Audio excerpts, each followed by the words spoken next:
26 ಜನರ ಮರಣ ಹೋಮವನ್ನ ಕಾಶ್ಮೀರದಲ್ಲಿ ಮಾಡಿದಾಗ ಒಬ್ಬ ಬೀದಿಗಿಳಿಲಿಲ್ಲ. ಇವತ್ತು ಯಾವುದೋ ದೇಶದಲ್ಲಿ ಯುದ್ಧ ಆಗಿ ಅಲ್ಲಿರ್ತಕ್ಕಂಥ ಯಾವುದೋ ಒಬ್ಬ ವ್ಯಕ್ತಿ, ಆ ದೇಶದ ಜನರ ವಿರೋಧಿಸುವಂತಹ ವ್ಯಕ್ತಿ, ಆ ದೇಶದ ಜನರೇ ಆತನ ಸಾವನ್ನ ಸಂಭ್ರಮಿಸುತ್ತಿರುವಾಗ ನನ್ನ ರಾಜ್ಯದ ಯಾವುದೋ ಒಂದು ಮೂಲೆಯ ಚಿಕ್ಕಬಳ್ಳಾಪುರದಲ್ಲಿ ಹೊಲಿಪುರ ಅನ್ನೋ ಗ್ರಾಮದಲ್ಲಿ ಆತನ ಪರವಾಗಿ ಲಕ್ಷಾಂತರ ಜನ ಬೀದಿಗಿಳಿತಾರೆ ಅನ್ನೋದಾದ್ರೆ ಯೋಚನೆ ಮಾಡಲ್ಲ. ಯೋಚನೆ ಮಾಡಿ, ಯಾವುದೋ ದೇಶ, ಯಾವುದೋ ಇರಾನ್, ಯಾವುದೋ ಇಸ್ರೇಲ್ ಅವ್ರವ್ರ ಜಗಳ ಮಾಡ್ಕೊಂಡಿದ್ದಾರೆ. ಅಲ್ಲಿರುವಂತ ಯಾವುದೋ ಒಬ್ಬ ವ್ಯಕ್ತಿ ಸತ್ತೋಗಿದ್ದಾನೆ. ಆತನ ಅಲ್ಲಿಯ ಆ ಇರಾನ್ನ ವ್ಯಕ್ತಿಗಳೇ ಅದನ್ನ ಸಂಭ್ರಮ ಮಾಡ್ತಿದ್ದಾರೆ. ಆದ್ರೆ ನನ್ನ ದೇಶದಲ್ಲಿ, ನನ್ನ ರಾಜ್ಯದಲ್ಲಿ 26 ಜನಗಳನ್ನ ಹಿಂದೂಗಳ ಅಂತ ಕೇಳಿ ಚಟ್ಟಿ ಬಿಚ್ಚಿ ಅವರ ಮಾಂಗಲ್ಯವನ್ನ ನೋಡಿ ಒಡೆದಂತಹ ಆ ಕ್ರೂರತೆಯ ಬಗ್ಗೆ ಬೀದಿಗಿಳಿಯದ ಜನಾಂಗವೊಂದು ಇವತ್ತು ಅಲ್ಲಿ ಯಾರೋ ಸತ್ತ ಅಂತ ಹೇಳಿ ಬೀದಿಗಿಳಿತಾರೆ ಅನ್ನೋದಾದ್ರೆ ಇನ್ನೂ ನಿಮ್ಮನ್ನ ನಾನ್ ಬಂದು ಜಾಗೃತಿ ಮಾಡ್ಬೇಕಾ? ನಿಮ್ಮನ್ನ ಜಾಗೃತಿ ಮಾಡ್ಬೇಕಾ? ಜಾಗೃತಿ ಅಂದ್ರೆ ಏನ್ ಗೊತ್ತಾ ಸ್ನೇಹಿತರೆ? ಮುಂದೊಂದು ದಿನ ನಮ್ಮ ಪರಂಪರೆಯನ್ನ, ಮೂರ್ತಿ ಪೂಜೆಯನ್ನ ವಿರೋಧಿಸುವಂತವರು ಹೆಚ್ಚಾಗ್ತಾರೆ. ಆಗ ನೀವು ನಿಮ್ಮ ಶಿವಾಜಿ ಮೆರವಣಿಗೆಯನ್ನು, ನಿಮ್ಮ ಗಣಪತಿಯ ಮೆರವಣಿಗೆಯನ್ನು ಮಾಡಬೇಕಾದ್ರೆ ಅವರು ಸಹಿಸಿಕೊಳ್ಳೋದಿಲ್ಲ, ಕಲ್ಲೊಡಿತಾರೆ ಅಂತ ಹೇಳುವುದು ಜಾಗೃತಿ. ಕಾಡಲ್ಲೊಂದು ಸಿಂಹ ಇದೆ, ಹತ್ರಕ್ಕೆ ಹೋದ್ರೆ ತಿಂದು ಬಿಡುತ್ತೆ, ಕಾಡಲ್ಲೊಂದು ತೋಳ ಇದೆ, ಹತ್ರಕ್ಕೆ ಹೋದ್ರೆ ತಿಂದು ಬಿಡುತ್ತೆ ಅಂತ ಹೇಳೋದು ಜಾಗೃತಿ. ನೀನು ಮುಂದೆನೆ ನಿಮ್ಮ ಮನೆಗೆ ಬಂದು ತೋಳಗಳ ನಿನ್ನನ್ನ ಆಕ್ರಮಣ ಮಾಡಿ ಸಿಗದು ಸೀಳಿ ತಿನ್ನಬೇಕಾದ್ರೂ ನಾನು ಒಂದು ಜಾಗೃತಿ ಮಾಡ್ಬೇಕೇನ್ ನಿನಗೆ? ನಿಮ್ಮ ಮೆರವಣಿಗೆಗಳು ರಸ್ತೆಯಲ್ಲಿ ಹೋಗಬೇಕಾದ್ರೆ ಮಸೀದಿಯ ಒಳಗಿಂದ ಕಲ್ಲುಗಳು ಬಂದು ಬೀಳುವಾಗ್ಲೂ ಬೀಳ್ತಾವೆ ಅನ್ನೋ ಜಾಗೃತಿಯನ್ನು ಪುನೀತ್ಕೆರೆಯಲ್ಲಿ ಮಾಡ್ಬೇಕಾಗಿದೆಯಾ? ಇನ್ನೂ ಜಾಗೃತಿ ಮಾಡ್ಬೇಕಾಗಿದೆಯಾ? ನಾವು ನಿಮ್ಮನ್ನ ಕಾಣಿಸ್ತಿಲ್ವಾ? ಯಾವುದೋ ಕೊನೆಯ ಮನೆಗೆ ಬೆಂಕಿ ಬಿದ್ದಿದೆ ನನಗೇನು ಅಂತ ಕುಳಿತಿದ್ದೀರಾ? ಯಾವುದೋ ಬಾಗಲಕೋಟೆಯಲ್ಲಾಗಿದೆ, ಯಾವುದೋ ಬೆಂಗಳೂರಿನಲ್ಲಾಗಿದೆ, ಆದ್ರೂ ನೀವು ಹೀಗೆ ಇರ್ತೀರಿ. ಸ್ನೇಹಿತರೆ, ನಿಮ್ಮೆಲ್ಲರಿಗೂ ಗೊತ್ತಿರಲಿ, ರಾಜ್ಯದಲ್ಲಿ ಮಹಾನಗರಗಳು ಅಂತ ಮಾಡ್ಕೊಂಡಿದ್ದೀವಿ ಸರ್. ಮಹಾನಗರಗಳು, ಬೆಂಗಳೂರು ಮಹಾನಗರ ಕಮಿಷನರ್ ಇರ್ತಾರೆ. ಯಾರಿರ್ತಾರೆ? ಕಮಿಷನರ್ ಇರ್ತಾರೆ. ಯಾಕೆಂದ್ರೆ ಕಮಿಷನರ್ಗೆ ಪವರ್ ಇರುತ್ತೆ.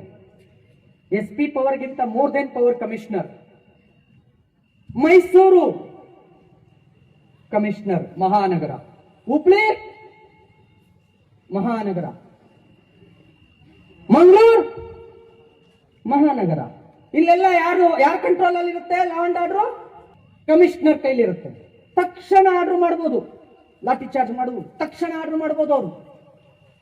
ಪರೀಕ್ಷೆ ಹೆಂಗಾಯ್ತು ಗೊತ್ತಾ ಈ ಮಹಾನಗರಗಳ ಮೇಲೆ? ನಾವು ಪೊಲೀಸರ ಮೇಲೆ ಮುಗಿಬಿದ್ರೆ, ನಾವು ವ್ಯವಸ್ಥೆಯ ಮೇಲೆ ಮುಗಿಬಿದ್ರೆ ರಿಯಾಕ್ಟ್ ಮಾಡೋದಕ್ಕೆ ಈ ಪೊಲೀಸ್ನವರು ಎಷ್ಟು ಸಮಯ ತೆಗೆದುಕೊಳ್ತಾರೆ ಅಂತ ಈ ಎಲ್ಲ ಮಹಾನಗರಗಳ ಮೇಲೆ ಪೊಲೀಸ್ನವರ ಮೇಲೆ ಅಲ್ಲೇ ಆಯ್ತು. ಯಾರ್ಯಾರು ಇದನ್ನ ಅಬ್ಸರ್ವ್ ಮಾಡಿದ್ದೀರಾ ಗೊತ್ತಾ ನಿಮಗೆ? ಈ ಸೂಕ್ಷ್ಮತೆ ನಿಮಗೆ ಅರ್ಥ ಆಗೋದಿಲ್ಲ.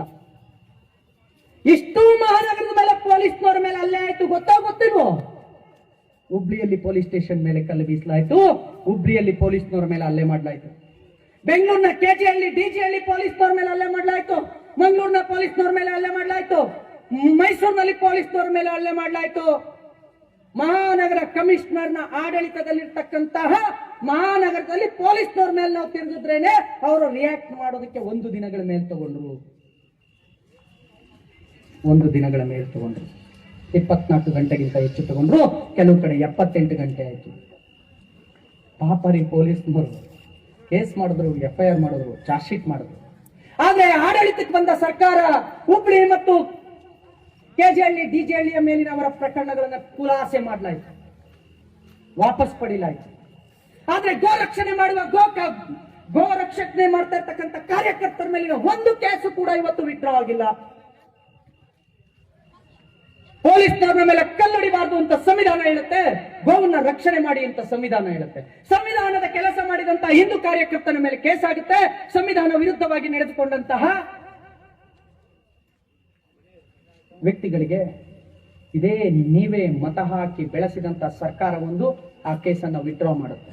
ಹಾಗಾದ್ರೆ ಎಂತ ಪವರ್ ಇದೆ ರೀ, ನಿಮ್ಮೊಂದು ಮತದಿಂದ ಎಂತಹ ಪವರ್ ಇದೆ ಅನ್ನೋದನ್ನ ನೀವು ಯೋಚನೆ ಮಾಡಿದ್ದೀರಾ? ಮತ ಹಾಕೋಕ್ ಮುಂಚೆ ಪಾಪ ಪೊಲೀಸ್ನವ್ರು ಏನ್ ಮಾಡ್ತಾರೆ, ಪುನೀತ್ ಕೆರೆಳಿನ ಅರೆಸ್ಟ್ ಮಾಡಿ ಅಂತ ಏನಾದ್ರೂ ಜಿಲ್ಲಾಧಿಕಾರಿಗಳಿಗೆ ಮಿನಿಸ್ಟರ್ ಹೇಳಿದ್ರೆ ಈ ಕ್ಷಣ ನನ್ನ ಇಲ್ಲಿಂದ ಕರ್ಕೊಂಡು ಹೋಗ್ತಾರೆ. ನಾವು ನೀವೇನು ಮಾಡ್ಲಿಕ್ಕಾಗಲ್ಲ, ಏನು ಮಾಡ್ಲಿಕ್ಕಾಗಲ್ಲ. ಬಾಗಲಕೋಟೆಗೆ ಪ್ರಮೋದ್ ಮುತಾಲಿಕ್ ಪುನೀತ್ ಕೆರೆಳಿ ಬರಬಾರ್ದು ಅಂತ ಅಂದ್ರೆ ನಿರ್ಬಂಧ ಆಗ್ತಾರೆ. ಆದ್ರೆ ರಾಮ್ ಕಮಾ ಕಹಾ ಗಯಾ ತಾ, ರಾಮ್ ಕಹಾ ಪೈದಾ ಹುವಾ ತಾ ಅಂತ ಕೇಳಿ ರಾಮನ ಚರಿತ್ರೆ ಬಗ್ಗೆ, ರಾಮನ ಅಮ್ಮನ ಶೀಲದ ಬಗ್ಗೆ ಮಾತಾಡ್ತಾವನೊಬ್ಬ ಇವತ್ತು. ಗೊತ್ತಾ ಯಾರು ಅಂತ?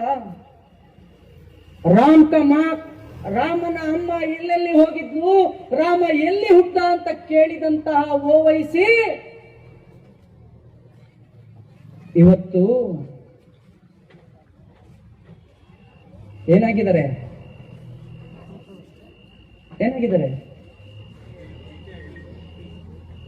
ಸ್ಪೀಕರ್ ಏನಾಗಿದ್ದಾರೆ? ಆ ಕ್ಷೇತ್ರದಲ್ಲಿ, ಆ ವಿಧಾನಸಭಾ, ಆ ರಾಜ್ಯದಲ್ಲಿ ಗೆದ್ದ ಮಿಕ್ಕೆಲ್ಲ MLAಗಳು ಶರಣು ಅಂತ ತಲೆಬಾಗಿ ಅವರಿಗೆ ನಮಸ್ಕಾರ ಮಾಡ್ತಿದ್ದಾರೆ. ಯಾರಿಗೆ? ಯಾವ ಪರಂಪರೆ ರಾಮನದ್ದು? ರಾಮ ಏನ್ ಹೇಳಿದ್ದು? ರಾಮನಂತೆ ನಾವು ಬದುಕಬೇಕು ಅಂತೀವಿ. ಏನ್ ಮಾಡಿದ್ದು ರಾಮ?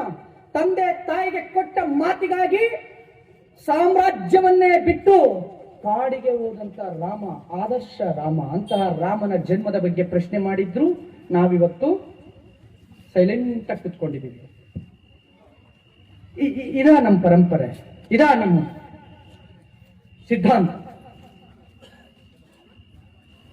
ಸ್ನೇಹಿತರೆ, ಇವತ್ತು ಹಣ ಕೊಟ್ಟರೆ ಏನ್ ಬೇಕಾದ್ರೂ ಆಗುತ್ತ್ರಿ.